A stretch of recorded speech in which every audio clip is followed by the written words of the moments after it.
Okay.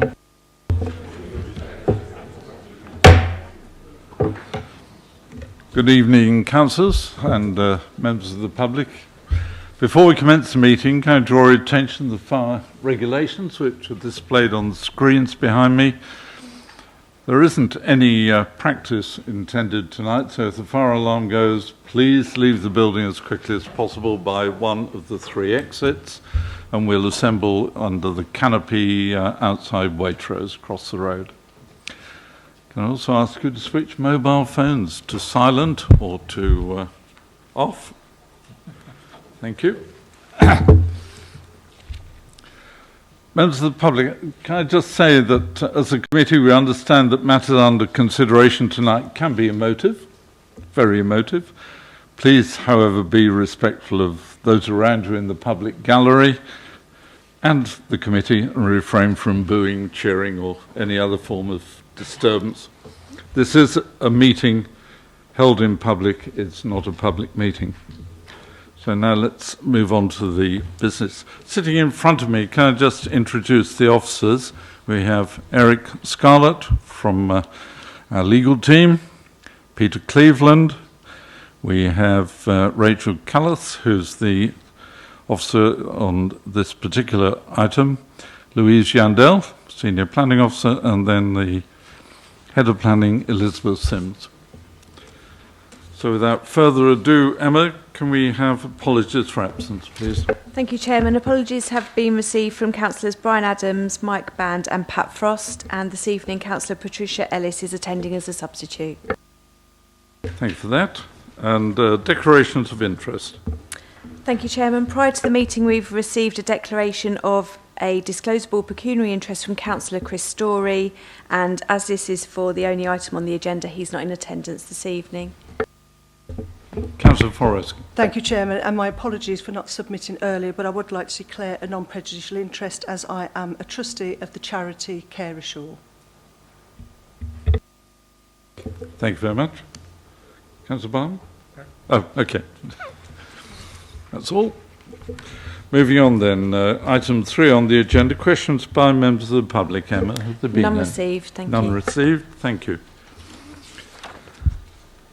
Let's move on to the planning application. This is a full application for the erection of 65 new dwellings, including 26 affordable, following demolition of the existing buildings with associated access, car and secure cycle parking, landscaping, servicing at Garden Style Nursery, Recklesham Hill, Recklesham, as amended by plans received on the 21st of January, the 3rd of March, the 16th of March and the 23rd of March 2016, and as amplified by the Tree Protection Plan dated the 1st of September 2015, an arboricultural report dated the 3rd of September 2015, additional geotechnical and geoenvironmental report received on the 10th of March, noise and air quality letter dated 8th of March 2016, highway improvements detail received dated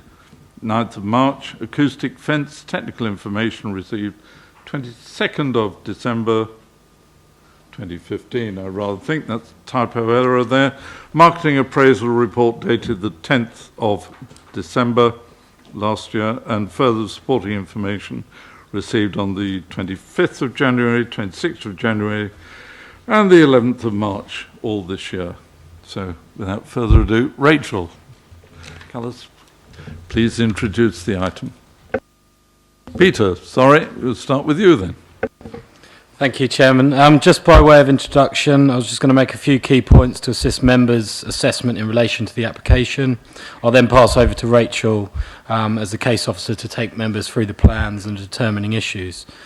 Firstly, this is an application for a housing development on a previously developed brownfield site. You'll be aware that in policy terms, the Council's strong preference is for residential development to be generally carried out on brownfield sites. The application is a full application with all detailed matters to be considered, which includes the appearance, design, layout, scale and means of access. Therefore, members have been asked to not only consider the principle of development, but as well as the matters of detail of the proposed scheme for 65 dwellings. Officers do recognise the concerns that have been raised by some local residents, and these have been carefully considered by the office, within the officer's report, and that has sought to address these concerns in detail. It's also noted that the Town Council have not raised objection to the scheme and welcomes the variety and design of the proposed dwellings. The second point, to remind members of the government's policy in relation to housing development as expressed at paragraph 50 of the MPPF. This requires local planning authorities to plan to meet housing need. The current scheme would provide 26 affordable homes, which is 40% of the overall provision, and would also provide an acceptable mix of market housing. This is a clear benefit of the scheme to be balanced against any planning objections. As with other major housing applications that the Council has previously agreed, the application seeks to meet borough-wide and not just local housing need. The proposal includes a mix of 1, 2, 3, 4 and 5 bedroom units. Next point to make is the site is located within the countryside beyond the Greenbelt and within the area of great landscape value. In accordance with paragraph 49 of the MPPF, policies for the supply of housing should not be considered up to date if the LPA cannot demonstrate a 5-year supply of deliverable sites. This application site has already been included as a site likely to gain planning permission in the April Housing Land Supply update, and so will not in itself mean an increase in the 5-year supply figure, but it does remain an important part in that it currently forms a part of the Council's Housing Land Supply calculation. However, the Little Meadow scheme approved at last night's JPC has added 75 dwellings, and with this site now included, the Waverley's 5-year housing land supply figure is 4.66 years supply. So that's a verbal update to be made today as a result of a decision yesterday. Nevertheless, it does remain that the Council cannot demonstrate a 5-year supply of housing, and so in relation to housing applications, and insofar as policy C2 of the local plan, which is a housing supply policy, it must be considered out of date. However, it is still a judgment for members as to whether a development of the site would be harmful to the intrinsic character and beauty of the countryside in terms of its extent, size, and impact on the wider area of great landscape value. But account must also be taken of the site's current condition. Finally, the assessment has triggered technical assessments in relation to flood risk, foul drainage, ecology, highways, contamination and noise. Members will see from the report that there are no reasonable objections to the proposals on these grounds, subject to relevant legal agreement and conditions being secured. The key assessment for members is whether any identified harm would significantly and demonstrably outweigh the benefits when assessed against the policies in the MPPF as a whole, or whether specific MPPF policies indicate that permission should be refused. Hope this is of assistance to members, and I'll now pass over to Rachel Callis to take members through the plans. Thank you, Chairman. Thank you for the introduction. I can start by showing you the location plan for the site. You'll see it's denoted by the arrow on screen and outlined in black. The site itself measures around 4.8 hectares. The existing site is a garden nursery, and you'll see it's located on the northern side of Recklesham Hill, the A325. The site is located 2.1 miles from the town centre of Farnham. Here you'll now see an aerial view of the site. You'll see from this aerial view that the site is partly developed, with a number of existing buildings on site. The northern portion of the site is designated ancient woodland. You'll see it's bound by to the south by the Recklesham Hill Road. To the east of the site, you'll note an existing electricity substation. Further to the east, an existing industrial use at Stevenson's Engineering Yard, number 66. Moving to the west of the site, you'll see the Surrey sawmills to the left, and you'll also see on site the existing residential dwelling, which is outside the site but does have an access running through the site. That's number 68, Recklesham Hill. I'll now take you through some photographs of the site. Here you have 3 looking towards the site entrance.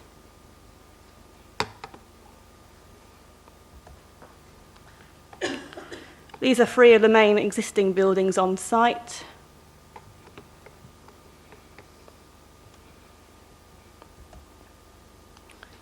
This is the eastern boundary of the site. You'll see in the bottom photograph the substation, electricity substation. On the top of the screen, the building you'll see, that's on the adjacent site, on part of that industrial use next door. So the actual boundary of the site is just before you get to that building. Looking to the western side of the site, you'll see this part of the site is largely open, and the trees and hedging denoting the western boundary. You'll see there's a number of areas of hard standing on this portion of the site.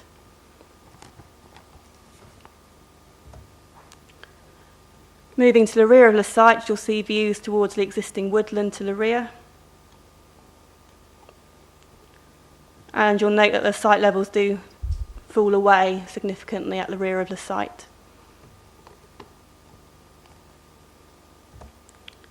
What you'll see here is the local plan proposals map, where I've highlighted some of the key constraints that apply to the development. The application site you'll see outlined in red. It lies within countryside beyond the greenbelt, and also within the area of great landscape value. That's this area with the green shading here. The developed area boundary you'll see is where it changes from the green to the white. You'll see that's just to the east of the application site.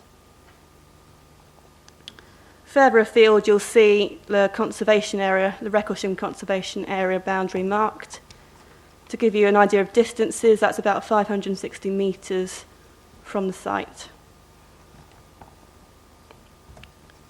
Turning now to the proposed layout plan. As you'll be aware, it's for 65 dwellings. They're all 2-storey dwellings arranged around the site. The layout is primarily centred around a tree-lined central avenue. That's a very similar location to the existing central access, which you'll recall from the site visit for those of you who went.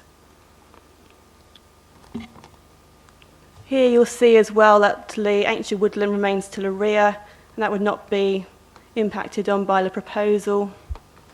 As part of the proposal, a legal agreement to secure a management plan would be required, and that would enable controlled access into the woodland. This area shaded just here is where the proposed play area, the local equipped area of play, would go. A condition would secure full details of this.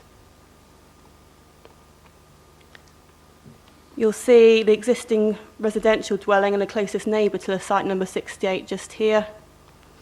And you'll see that the proposal does include and maintain access through to that property.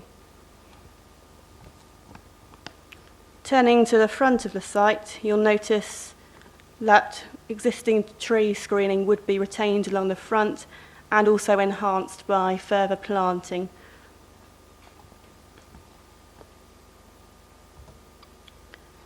Now turn to some of the pedestrian improvements that would be secured as part of the Highways legal agreement.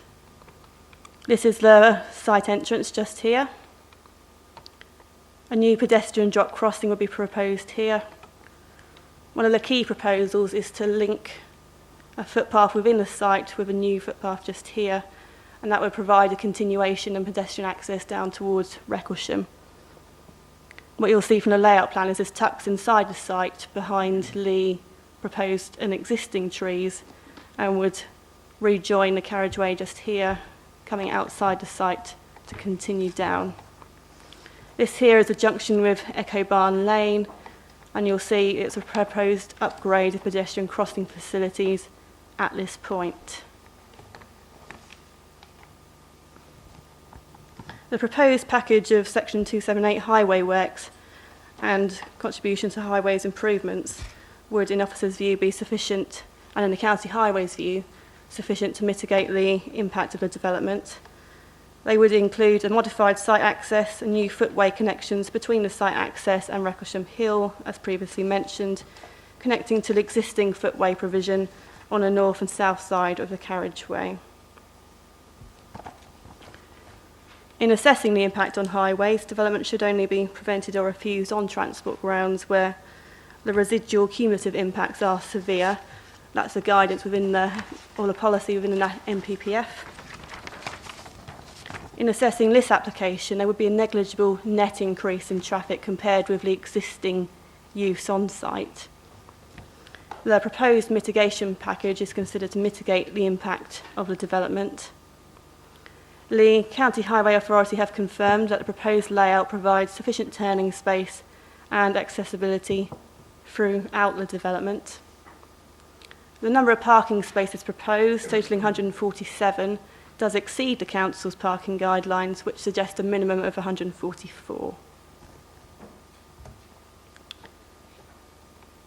Turning now to the matter of noise, you'll note from the location plan that the site is in close proximity to an industrial yard to the east, the Surrey Sawmill site to the west, the Alton Road sandpit sort of beyond to the north, and also the main road, Recklesham Hill.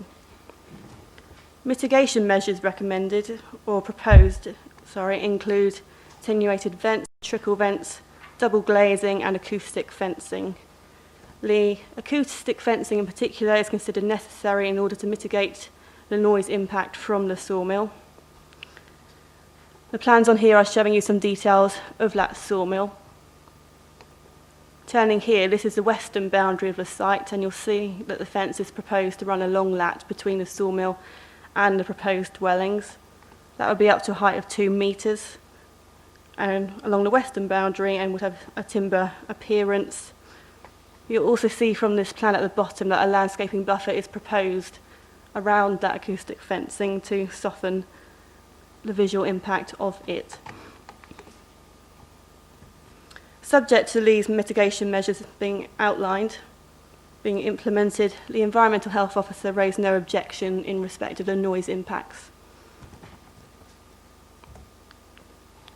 On screen you'll see here a summary of the proposed housing mix that's divided down between the market housing and the affordable housing.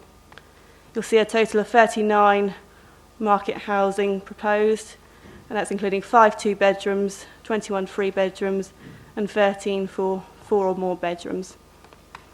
Turning to the affordable housing, a total of 26 are proposed. That's 6 1-bedroom, 15 2-bedroom, and 5 3-bedroom. You'll see the percentages included as well on the side just there. In respect of the affordable housing, a 50-50 split is proposed between shared ownership and affordable rent. The proposed percentage, tenure and mix of the affordable housing is supported by the Council's Housing Enabling Officer. I'll turn now to some of the proposed sections running through the site. The first you see here is a proposed street scene which would run along the front of the site. This has got the tree screening at the front omitted so that you can fully see that elevation. What you have on screen, the top row is a full section there, and then I've got a sort of zoomed in image below which will show you an enhanced section and give you a better idea of the detailing on those houses. And just for clarity, this plan below shows you where that section is taken and along the front of the site.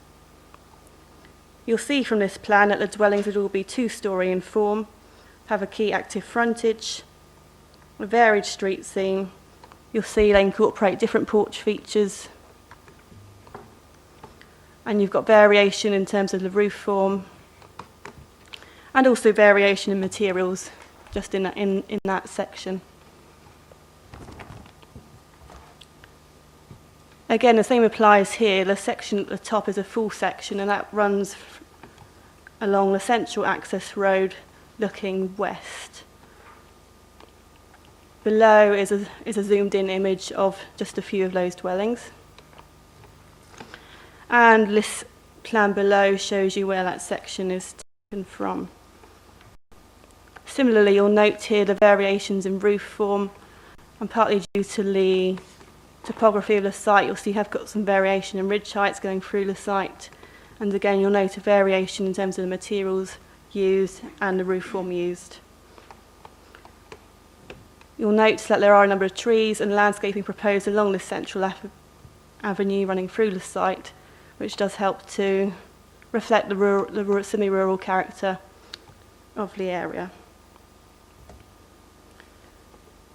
This site section is running again along that central access road, but this time looking east, so that's this direction here, if you can look at the small map below. I have a zoomed in extract in the centre of the screen,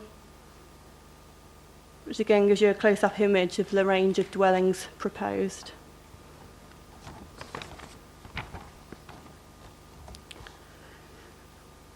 On the screen now is an example of one of the proposed elevations for the dwellings and the materials that would be used.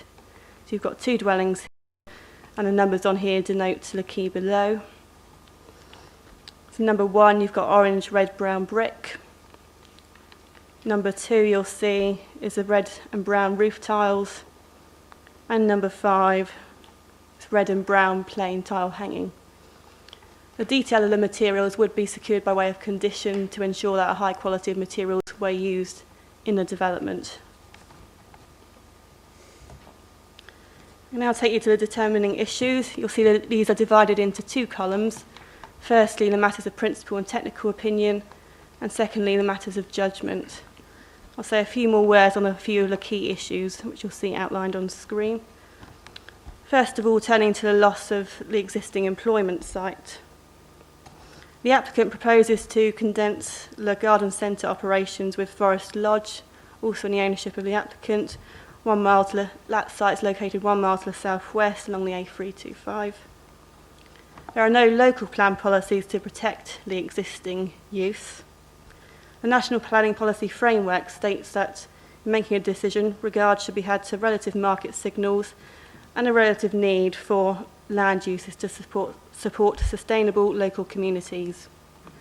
In support of the application, a report by Savills indicates the prospect of finding alternative employment use on that site or occupants is likely to be limited.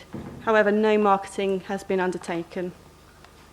Failure to fully market the site and explore the future employment potential on the site should be weighed against the other considerations on the site, including the significant need for housing.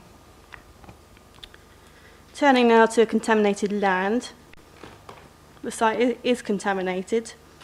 You'll see from the list of conditions is conditioned a proposal for further testing on the site, followed by likely removal of around 600 mil of unsuitable soil from the garden and landscaped areas, and in place around 600 mil would be brought in.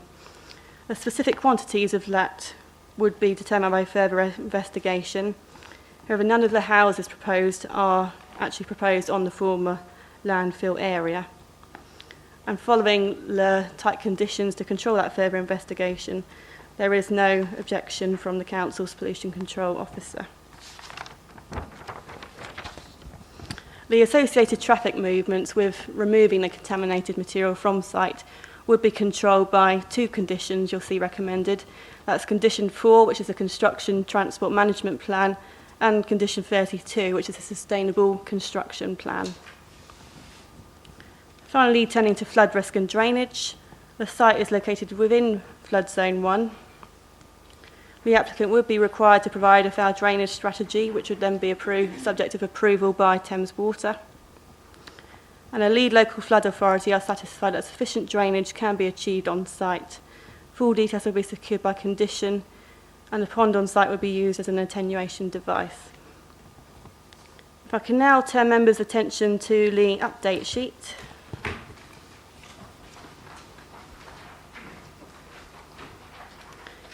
You'll see a number of tables on here which update the highway works proposed under the Section 278 agreement. And you also see the planning infrastructure contributions. There are a number of amendments to conditions. That includes condition 1, which is the drawing numbers. Condition 4, concerning the transport management plan.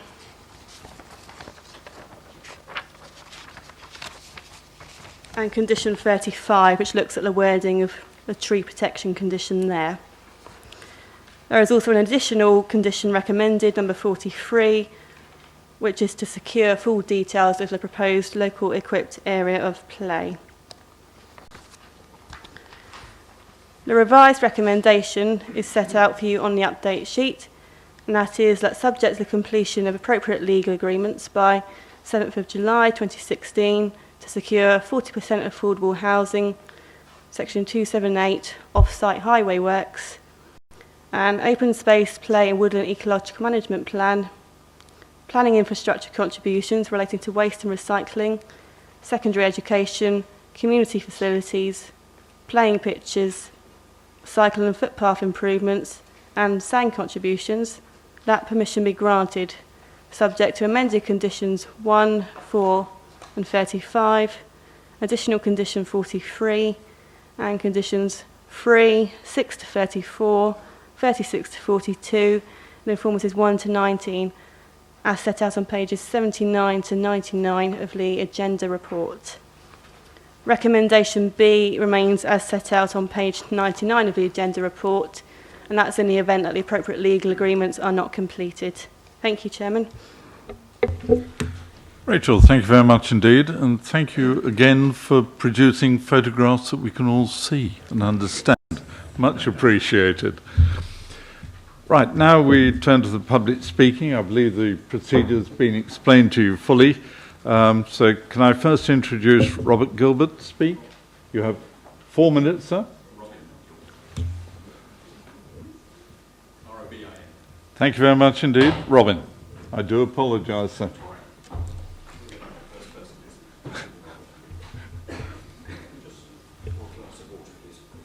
Surely.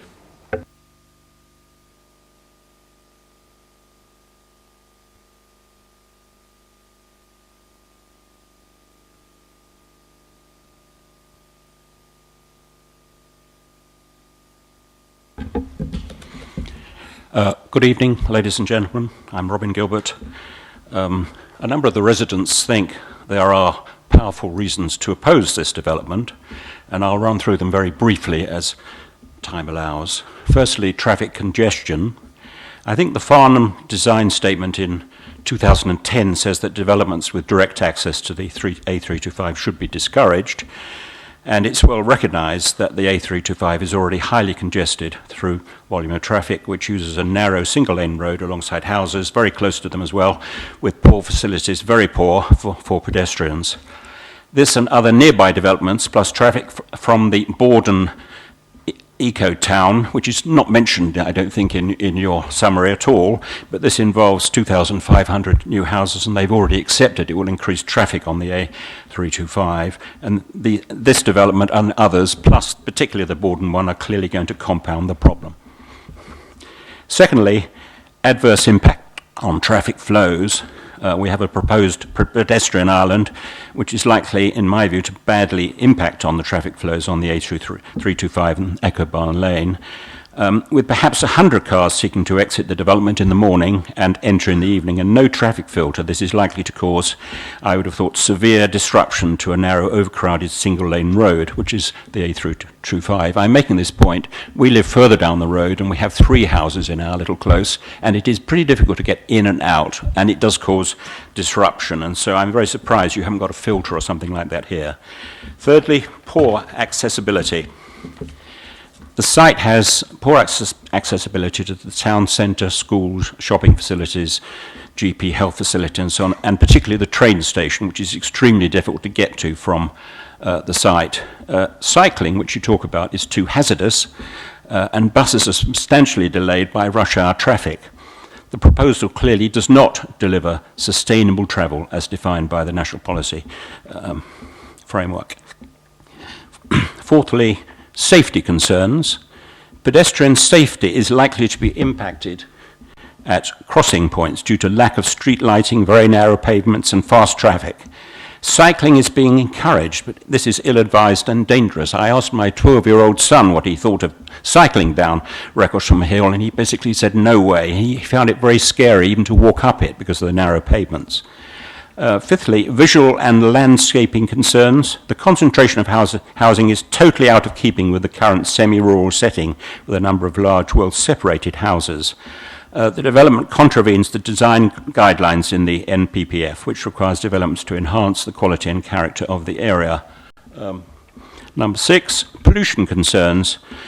In our view, pollution is likely to be a serious problem from diesel fumes in view of the increasing number of diesel cars and measurements not being accurate on them, as well as noise from the road and the sawmill. The nearby electricity substation and mobile phone masts are both problematic, as you've mentioned, as is the very close proximity of the Alton Road sandpit, which doesn't get much of a mention. I'm absolutely staggered that people are considering putting a housing development right next to this. Even this is being considered at the moment by the Surrey County Council, and at a meeting on the 14th of October, they said this was inconclusive on the subject of gas emissions.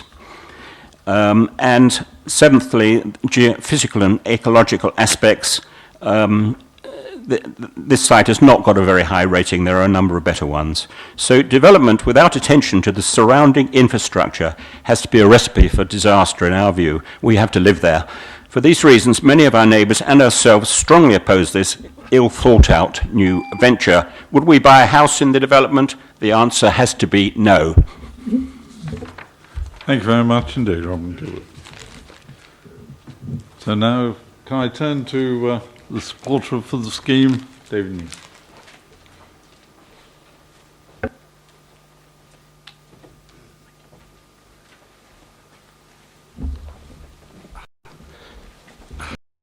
Good evening, members. My name is David Neame from Neame Sutton Limited. We are the planning agents for the applicant, Bewley Homes.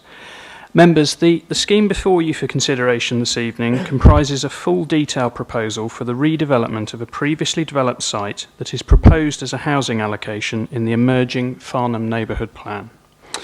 Bewley Homes and its design team is extremely proud of the scheme and has worked hard with officers of the Borough and County Councils to achieve an appropriate design solution for the site. Bewley is committed to working with the local community in the areas within which it develops. To this end, the scheme has evolved with input from the Town Council throughout the process, resulting in, amongst other things, a design of bespoke house types. Following a successful community consultation event with the local community, a number of revisions have been made to the scheme, including amendments to the siting and scale of the dwellings proposed. During the processing of the application, further revisions have been made to address technical queries raised by your officers. As a result, the scheme presented to you this evening has no statutory consultee objections, which I'm delighted to say includes the Town Council. The proposal will retain the mature frontage trees along Recklesham Hill and the existing landscape elsewhere along the site boundaries.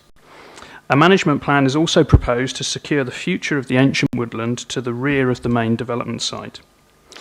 The access arrangements to the site will secure benefits along Recklesham Hill, both in terms of speed reduction to 30 miles an hour and also the introduction of a new footway along the site frontage within the site behind the existing tree line, together with enhancements to existing crossing points on the road. The drainage strategy for the site utilises sustainable urban drainage techniques and has been approved in principle by Surrey County Council, who is the lead local flood authority for the area. The proposal incorporates 40% on-site affordable housing in a mix and tenure split that the Council's housing team has confirmed is acceptable. In conclusion, the application before members for determination this evening comprises an appropriate design solution for this previously developed site situated in a sustainable location on a site proposed for allocation in the emerging neighbourhood plan.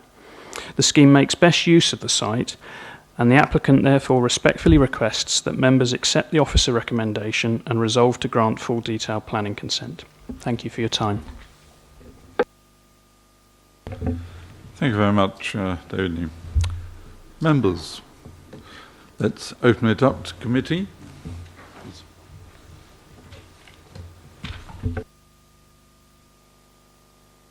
Councillor Coburn. Okay, if nobody else is going to go. I just really wanted to explain how this site ended up in the neighbourhood plan, for those of you who don't know much about the Farnham neighbourhood plan. The FLAR, as we called it, which was the Farnham version of the SHLAR, took all the sites that were in the 2014 SHLAR into the FLAR, and then we judged them all against a set of criteria, slightly more demanding, we felt, than the Waverley SHLAR at the time, because we were dealing not only, well, basically we were looking at local sites as well as distances to station GPs and everything else. So we had local indicators as well. So we had a whole list of criteria. They're all still on the website for anyone to see. And the final decision on which sites were included was taken by our planning consultant. So that's how the process was as fair as we could make it. So the ultimate decision was with our planning consultant. So this site went into the Reg 14 consultation, which was at the end of 2014, and was supported by the town. So it stays in as an included site. We have, the team has done development briefs, but in fact this application came in before. So we have had, as a neighbourhood planning team, no influence whatsoever on this particular layout. But wearing my town council hat, I can vouch for the fact that the local town council member put in some very good suggestions as a result of a visit to the town council.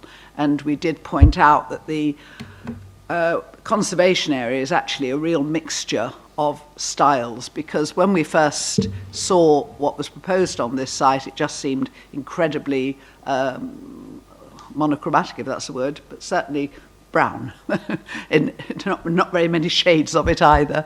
And the local member, the local town councillor, worked very hard and came up with a suggestion for other palettes. Because certainly the Recreation Conservation Area is unique really in the borough, in that it does have industry within it, and it does have an assortment of buildings that date from all sorts of eras, showing the different uses. It's like reading a history book when you go around the conservation area.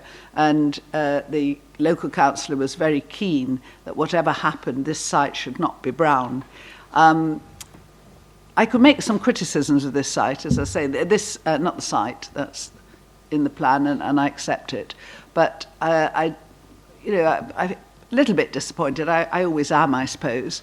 But what really worries me a little bit are the acoustic measures. This is on the edge of the settlement. We have to accept that building will be there. And it is next to a sawmill, and I accept that as well.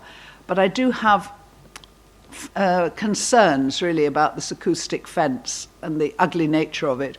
I've done a lot of research since the site visit to see what can be done, and there's very little that can be done in terms of permeability, because if you let wildlife through, you let sound through, so I accept that.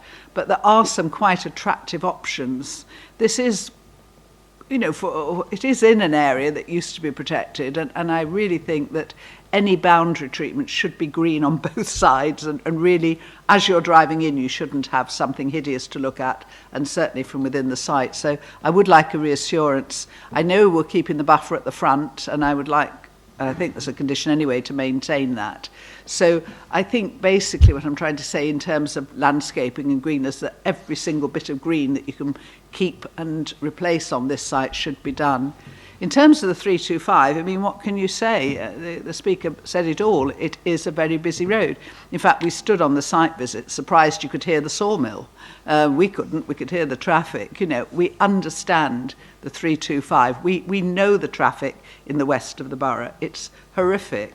And we know that when we were doing the conservation area appraisal, even in those days, the queue of traffic through Wrecklesham is always it's just a feature of life there, and it's something that we would love to get rid of by a Wrecklesham bypass, or if even better, a western bypass. But we also know that that is not going to happen probably in my lifetime. So I take the speaker's point. The 325 is not ideal. There is going to be this huge development at Borough. There are going to be more cars as a result of this. I just don't feel we can turn it down on those grounds, as we've been told over and over again. Traffic is an inevitable part of development, and it's something I'm afraid we're going to have to just accept on this site. But I do think, you know, whatever we put on this site, it's the buffers, the greenness is the bit that I want to say. I applaud the change of design, because certainly I think, to give her name really, Paula, the Farnham Town Councillor, I think, you know, really did a good job in flagging up what the issues were in terms of having different materials. So as long as we've got a variety of roof heights, variety. If you go into Wrecshamshire, I mean, it is a complete mixture, and that's what makes it so delightful. So, you know, as long as we've got a good mixture on here, but as much greenery and this acoustic fence, please convince me it's not going to be the most hideous thing in Christendom, because it just sounds horrific. And having seen other ones near supermarkets and things where up to a point you just about get away with it, I am frightened of it on this site. I'm frightened of the visual aspect and you know, I'm grateful that it's going to stop the noise for the residents, but if it's going to stop absolutely everything else passing through the site, then I am worried about that. Thank you very much. Councillor Earls. Thank you, Chairman. Well, it's certainly refreshing to see a fully detailed application presented to us. Usually we just get all matters reserved except for the access, so it's nice to see. I just wish that it wasn't quite so dull, really.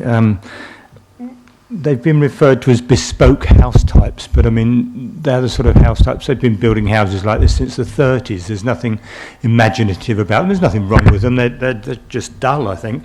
And I also find that the layout is dull. You're just going to drive round estate roads looking at little boxes as you go past. There's no visual points. There's no signature buildings to look out for. It's just boring, and we're getting more and more sites presented to us at the JPC, and I just wish that as a council and as a planning authority we could send out a message to developers that we're looking for good imaginative design, and I look forward to the day, hopefully sometime in the future, when our matters of judgment on the right hand side will include design. Thank you. Thank you very much. Councillor James.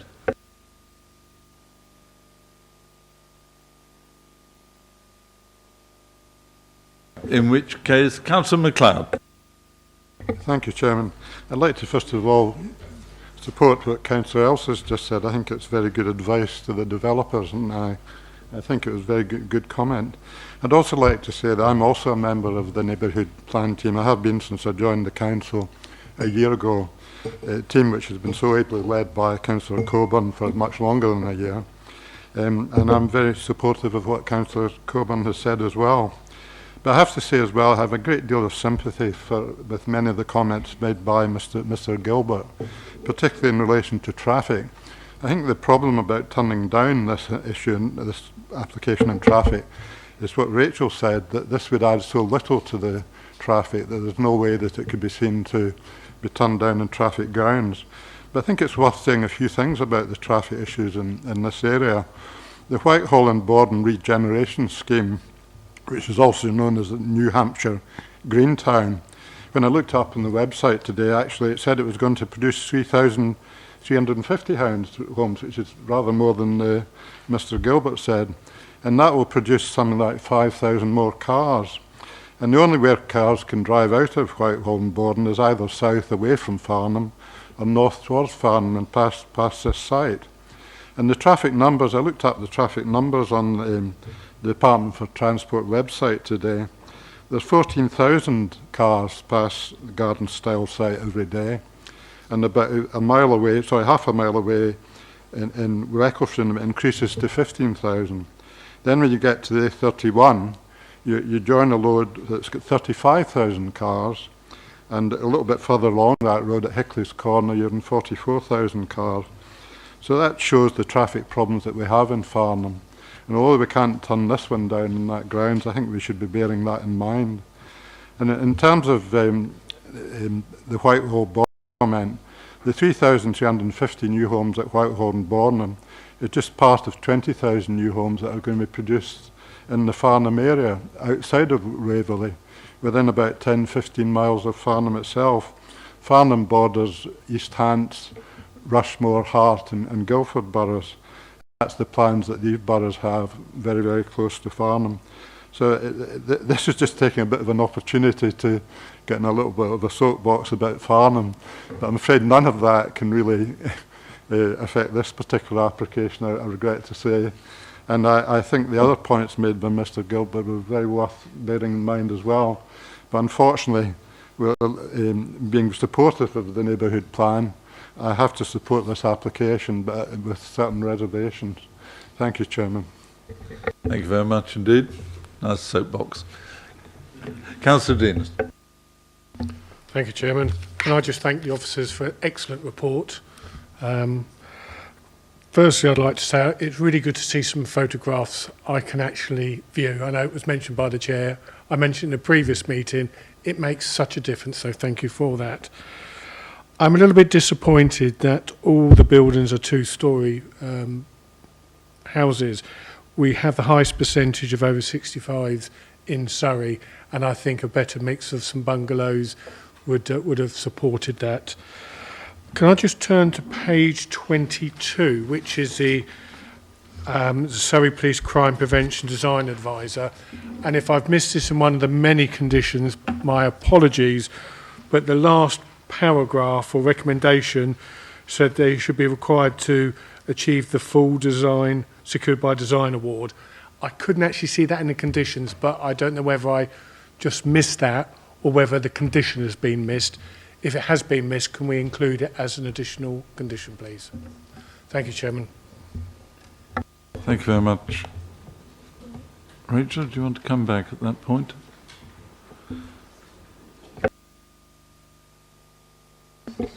Thank you Okay, Councillor. Okay, should we just take Councillor James first, and then we'll come back to you, please? Thank you, Chairman. Page 90, condition 28, the old-fashioned permitted development rights. It says here under A, well, firstly, you can't enlarge any of the dwellings without permission of the authority. It says that no dormer windows can be put in any side elevation of the dwellings at first floor or above. It doesn't say that you can't put dormer windows in the roofs. My reason for always removing that one, and there's no condition, is that the parking standards are for, let's say, a 3-bedroomed house. If under permitted development rights, you can put not a dormer but some roof lights in those back roofs and put 2 more bedrooms up there, it turns a 3-bedroomed house into a 5-bedroomed house, and then the car parking standards aren't met. And if every one of those houses put some rooms upstairs in those roofs, we are going to be over flooded with cars. I always used to say, can we remove permitted development rights, but it doesn't have it here. So could condition 28 be worded so that no development, no residential rooms in the roof will be permitted? I know Liz is looking bemused, but it's to stop everybody moving up into those attics. Because it does only say side elevations here, not roof elevations. I'll just bring in Councillor Earls first and then come to our solicitor. Thank you. I expect that the